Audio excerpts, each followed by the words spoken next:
The reset has worked. So let's start with the talk. There are two pictures at the bottom of my title there. They address the topic of the title. The one relates to diamond qualities. I will address that first. There will be about 4 slides on diamond quality. As I said, I'll be using dollar per carat as a proxy for diamond quality. And then we will move on to the geological attributes of kimberlites in Angola. And in particular, we will be focusing on a very particular environment that is preserved in Angola. And it's on the right here in this picture. It's this environment called the crater environment. It's a very particular geological feature of Angolan kimberlite geology that's not well preserved elsewhere in the world. And it has very particular outcomes for project evolution, and that's the thing that I specialize in, is bringing these things to market, or at least to the stage where we can potentially mine them. So starting off with diamond quality, as I said, I'll be using dollar per carat as a proxy for diamond qualities. What you see on the left-hand graphic is Angola production dollar per carat through many different years. In gray, we have the Kimberley process numbers. In green, it's a number that comes from a producer in Angola. In this case, the producer over here is Katoka. And through these 4 years on the screen, this was the average declared, stated in public. If you looked at the Angola, at Katoka's annual reports, these numbers come straight out of Katoka's annual reports. There are other primary producers in Angola. There's one over here. It's been having a falling price scenario over these 4 years. There's another one over there. It has a very high price point. We all know which one we're talking about there. These are the data for Kamutwe. So Kamutwe is a primary producer that has a very high price point and a very desirable price point, and it enables Kamutwe to make money at actually fairly low grades, and that's another topic that I will be addressing. In addition, we have seen the emergence of a very special producer. It's an alluvial producer in the Lulo project over the past 4 years or 5 years, and I've labeled that in orange because they produce a very high premium product which is related to a thing called type 2 diamonds. These are very, very valuable diamonds. They're very, very rare, and they make a huge difference into the economics of any project. In between, in this middle bracket here, between about $250 a carat up to about $550 a carat, there are a number of smaller and larger, in larger format, alluvial producers. And these diamond qualities are very desirable. That's what drives part of the industry in Angola, is the attraction of those particular gem quality diamonds. And because they're alluvial, they've driven a lot of the history of diamond exploitation in Angola. One of the things to notice on this first graph here is that the Katoka price point is equivalent to the global average diamond price that is listed in the Kimberley process certification scheme. So the base level for primary producers in Angola is that of Katoka. If you add in all this alluvial production, then you raise the average for Angola about 20 or 30%, because the impact of the higher quality gems then raises you from a Katoka level up to an average of KPC Angola. Now, how does that compare to other producers in the region? I've spent a lot of time in compiling the next graph, which are other producers in the region. It's the same graph over the same years for other producers in the region. Down at the bottom here, We've got KPC Global, that's the same numbers over there. There are primary producers in South Africa called Kimberley and Finch that are roughly at the KPC Global price point. Then you can see an average for South Africa over here and an average KPC price point for Botswana over here. And because De Beers does not release dollar per carat numbers in the public domain, we have to use these numbers as proxies for what's coming out of Orapa, Jwaneng, and Venetia, which dominate the primary producers out of those regions. And when we compare those price points, South Africa and Botswana on average, to the average of KPC Angola, these are very similar numbers. In fact, South Africa is certifying a set of numbers that are lower than what you see on average are coming out of Angola. In other words, the Angola product is as price point competitive in an open market as would be the product that comes from Botswana or South Africa. And that's a very important point to bear across in the people who are in the industry. The diamond qualities you get out of Angola are equivalent to the rest of the producers in the region. As we go upwards into the rest of the region, the SADC region, there are other primary producers. Williamson's is in Tanzania. It used to be known as Madui. There are some other ones. Karowe is a very important producer in Botswana. Koffiefontein, Matai, which is in the Lokapa stable. And then up here at the top end, Letseng. And the reason Letseng sits over there, we'll see in a moment. And then in addition, I was able to locate some data for alluvials in Southern Africa, mostly from Transhex, which is now delisted. But when they were publicly reporting, the Barken prospect was a very high quality alluvial product. The Richtersveld, and then the shallow water, and then down the west coast here, the west coast operations weren't the traditional high price point of an alluvial. When we're talking about alluvials in the rest of the world or in the rest of the region, it's very important to realize that this KPC number for Namibia is an alluvial production. So you could color that blue in your mind, and you will see that the Angola alluvial production over here is pretty much equivalent to whatever's coming out of Namibia. So even at the alluvial stage, there's nothing wrong with, everything is equivalent relative to what you see in the rest of the region. But there's another way of looking at this graph, the panel on the right-hand side, and that is by orange washing it. It turns out that a large proportion of the producers that are producing higher quality diamonds in the rest of the region are known for type 2 diamonds. So Letseng up here is the primary source for type 2 diamonds. It operates at an extremely low grade, and it's because it's pushing out nearly $2,000 a carat diamonds on average, and has done so consistently for a number of years. Matai, which is just around the corner from Letseng in Lesotho, is again, it produces type 2 diamonds. That's why it's got such a high price point. Karowe used to be known as AK6 in Botswana. They are famous for large type 2 diamonds in their production, as is Koffiefontein. And of course, the biggest type 2 diamonds that we know of is called the Cullinan. It's sitting in the Crown Jewels in England. That comes out of the Cullinan mine, formerly known as the Premier mine. And it is basically the driver of value in that mine. The average price point for Cullinan is actually way down there.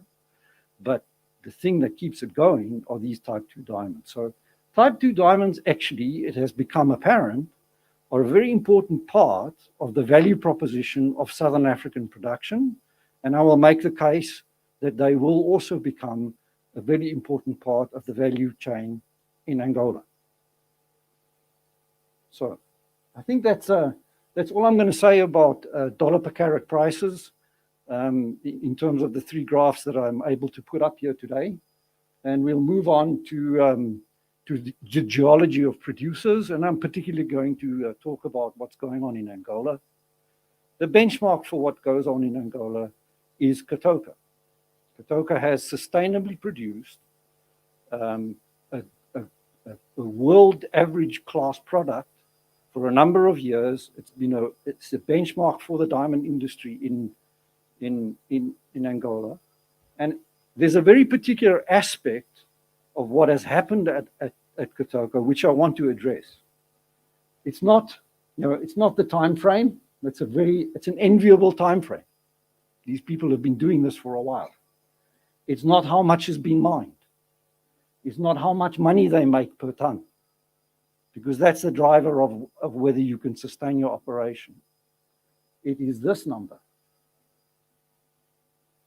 During this period, while they were mining out 186 million tons, they also mined out of the open pit at Katoka 330 million tons, which is labeled as sterile. It's barren material. It has very little or no diamonds in it whatsoever. And you can go to Katoka's annual reports and you will see, there it is, the amount of sterile that's been removed. They're the numbers. Every single year, they've been taking out very significant quantities of material that has no diamond in it whatsoever. It's a penalty on production because it costs about $1.50 per ton to move that stuff. And the proportion of sterile material inside a crater, inside the Angolan kimberlite domain, is a very important geological factor that determines outcomes on projects, and I will demonstrate that thesis going forward. So, over the years, this open pit has been excavated to where you see it over here, and a very large proportion of the material in the middle of this open pit is the sterile material that has been extracted. If you look at that in section, so we've looked at the plan view. This is a geological map of the plan view of Katoka. This is a sectional view.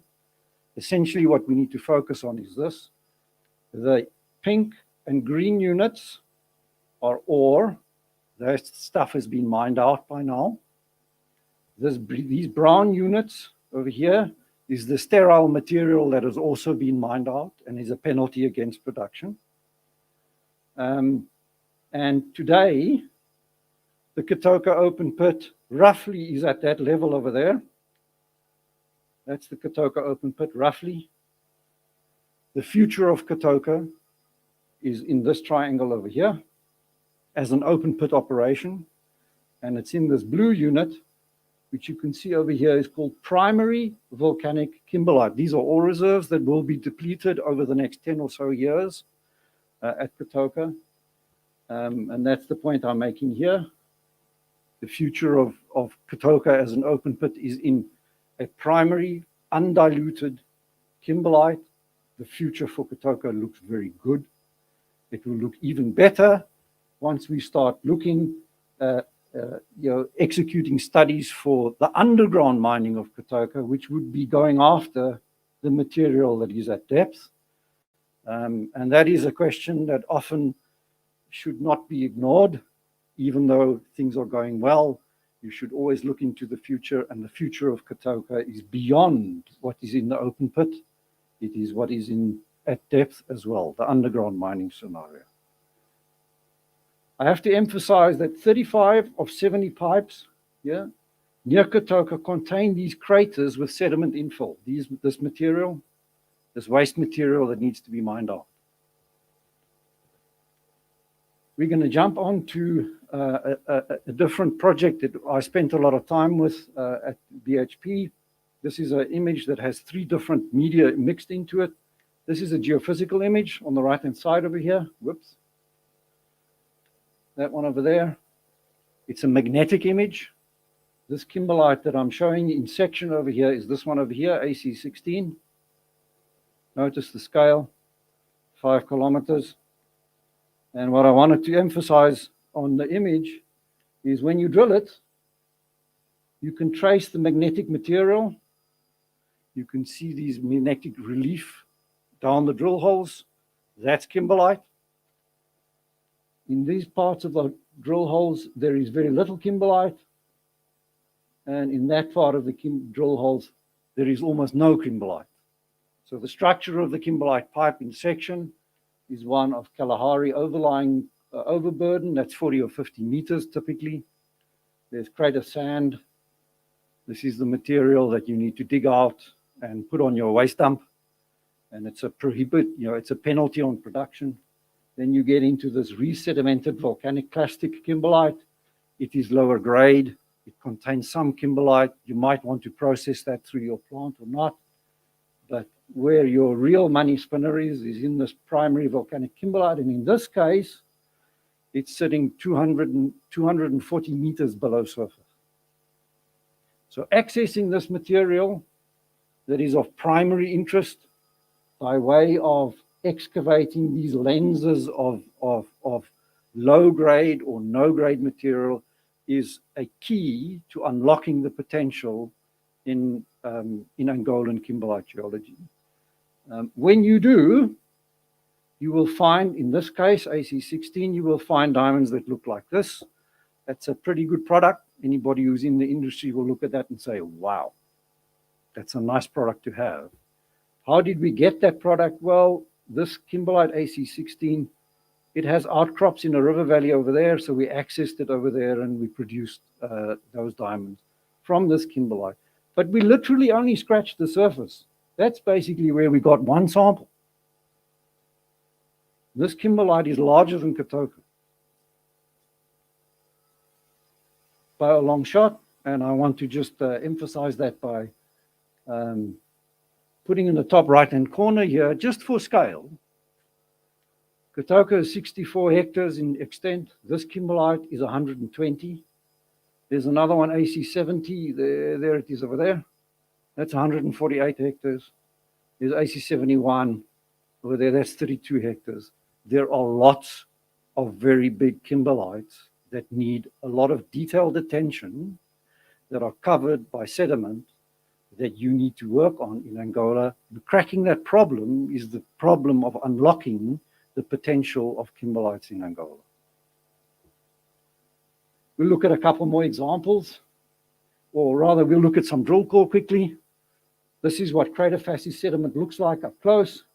There are many, many, many drill hole lengths of crater facies kimberlite in this particular instance, all the way up to 380 meter depth. This is sterile material. You have to deal with it. Here we have a resedimented volcanic clastic kimberlite with Cassange blocks. That's Karoo.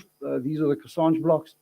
But this material that in between here and also in lenses in this part of the drill core, that's material of interest. You could potentially put it through your processing plant. And when you get to depth, you get these primary volcanic kimberlites, and those are the things that are of interest. And we can see that in magnetics, we can see it in gravity, we can see it in electromagnetics, and so on. A couple of other examples of very similar things going on. Here's a system called Kamafuka Kamazamba, which everybody knows about. It's been on the radar for a very long time. Notice over here, large and low-grade craters preserved. The reason why Kamafuka Kamazamba has not gone forward is because we haven't solved this problem that is colored in brown over here, of how to bring it beyond the threshold where this is not an impediment anymore. So it's a general issue in geology in Angolan kimberlite. Another example, the Lubia pipes. These were explored by De Beers.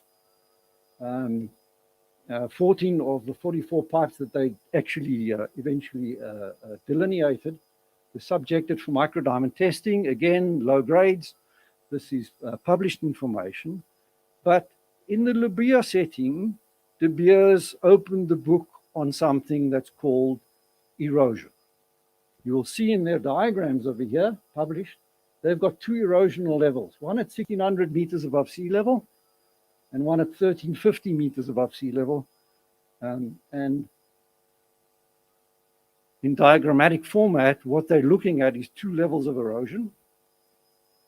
one of which has kept the crater facies, the sandy stuff, in place, and one of which has eroded the sandy stuff. The geology has taken care of the sandy problem, the low revenue problem, and you can deal with a smaller kimberlite, but it has the valuable product, the primary volcaniclastic kimberlite sitting at surface.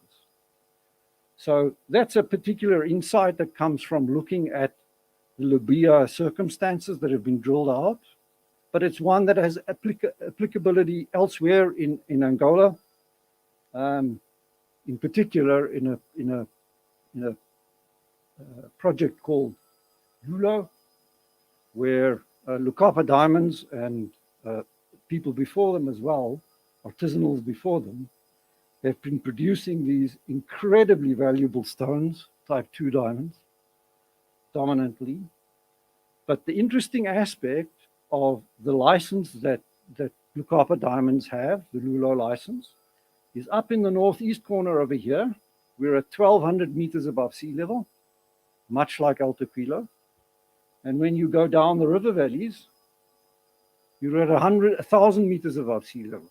There's 200 meters of landscape erosion, which you can see has happened on the west side, the central and west side of their license. In other words, if they had crater facies kimberlites on that license, if they were up here, the craters would be preserved.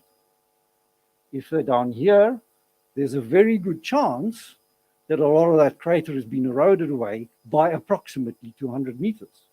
So the geology will have taken care of this problem for you.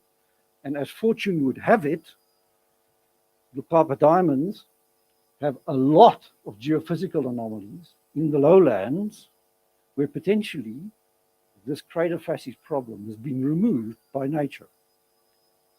So I'm going to pay a little bit of attention to that. But before I do that, I just want to put up their production numbers over the past 5 or 6 years. Look at the bottom line here. Average price, dollar per carat, 1,400. This was an exceptional year. 1,600, 1,300, 2,000, 1,400. Those numbers are driven by these diamonds. And so that could make a huge difference to the future of not only this project, but also the rest of Angola. And I will approach that from a slightly different angle. We're going to look at some geophysical images here. This is a geophysical image. It's a magnetic image again of the southwest extent of the Lulo project.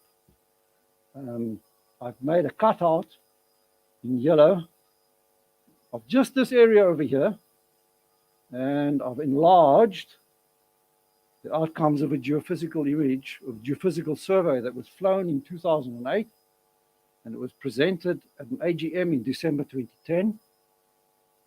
There's a 30-hectare kimberlite, 42.9, blah, blah, you big numbers. Lots of kimberlites.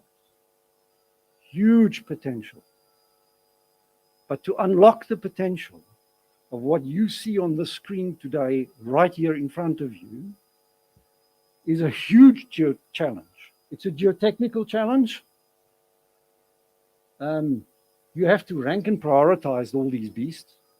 Then you have to do bulk sample tests on them. And it puts a tremendous strain on the organization that takes on this responsibility to develop this, this project, because it impacts you through your partners, the amount of money you need to spend wisely, how are you going to spend that, and in particular, how long it takes.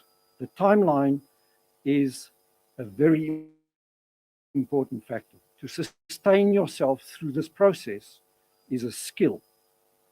I just want to point out the timeline. They knew about these results in 2010. We are now, this was presented in 2020, that's 10 years, and they're only just getting started. What are they doing? They're drilling. What do they find when they drill?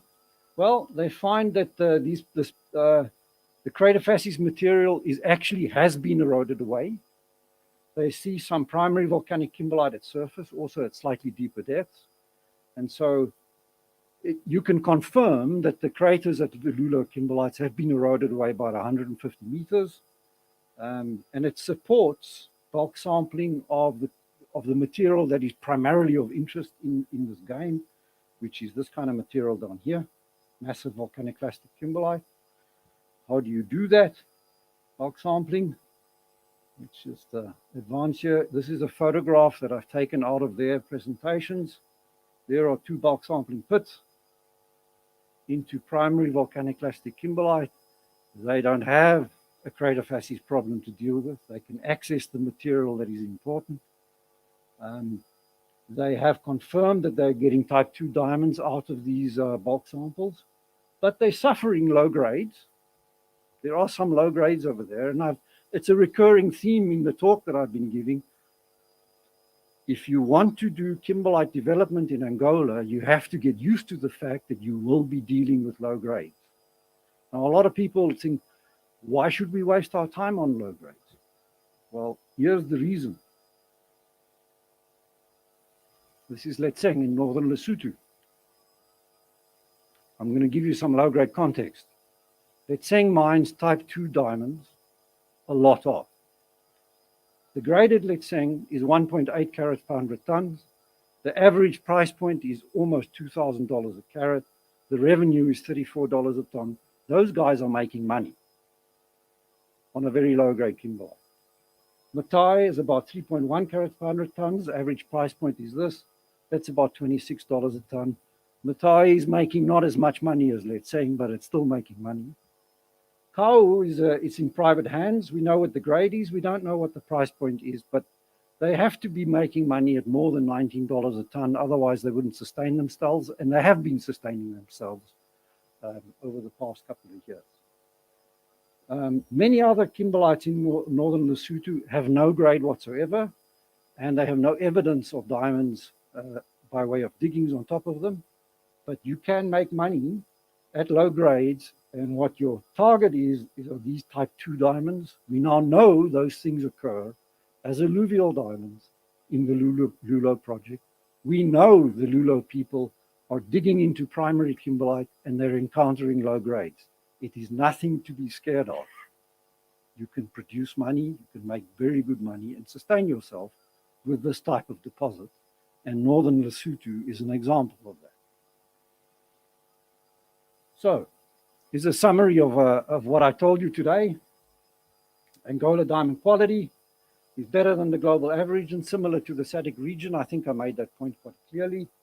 The Katoka asset and the Luela development, which is becoming a mine, it's the base for a world-class diamond industry. You have got 2 tier 1 assets that support the industry in Angola, and it's going to be here for a long time.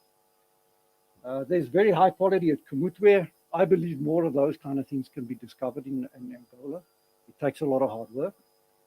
Very high quality type 2s at Lulo. The primary sources are nearby. It's going to take an incredible effort on anybody's part to prioritize and find the sources of those low quality, those low grade kimberlites with high quality diamonds. It is a quest, and people who take on that quest in Angola need the support of the Angolan government to make it a real thing, because it can be. It can be like the northern Lesotho situation. There is a particular restraint, and it relates to the Kalahari sand cover and these crater-filled, sand-filled craters that I spoke about. They restrict economic outcomes, restrict access for bulk sampling, but the impact of erosion should never be discounted. And I'm going to make 3 recommendations, which will be followed up in the panel, to address Kalahari cover and sandfall craters. I think bulk stripping of cover material by use of bucket wheel excavators and so on is something that needs to happen in the Angolan industry. We need a technical center for microdiamond recovery, and guess what? We have one. The Geological Survey has started this very recently. It's a key technology that you need to have available to you to break open the grade control aspect of what you're doing during exploration. And then there's something that I will defend later on, diamond inclusion studies. This is what you do in a diamond inclusion study. You take a diamond that has inclusions in it, you study those inclusions. It gives you insight into the genesis of that diamond. And having that insight is an important part of the puzzle. And we don't have any diamond inclusion studies in Angola. So thank you very much for your attention. And I hope you enjoyed the talk.